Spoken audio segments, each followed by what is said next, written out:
Hello friends again. This week's trade of the week is VTNR.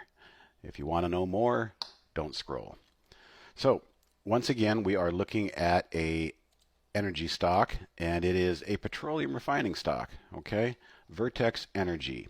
But I'm going to call out a couple of reasons why I really like it. First of all, this is our trade ideas, or my trade ideas, short squeeze scan. All of the stocks on this scan have a high short float, but they keep going higher and frustrating the shorts. They're not going lower with the rest of the market. Therefore, the potential for a short squeeze is very strong.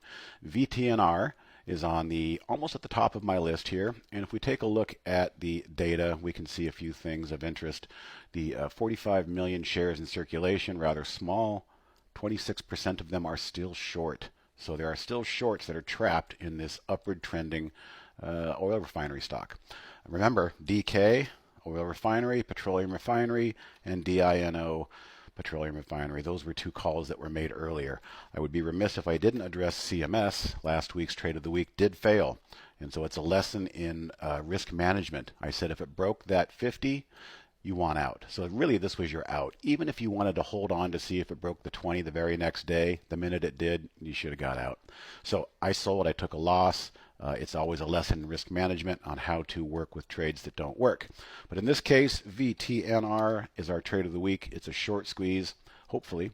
It's pulling back perfectly. Remember, don't be the person that buys up here.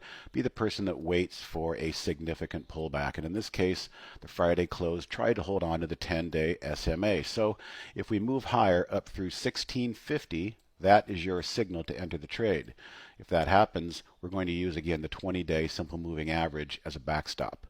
So VTNR, risk management, good luck.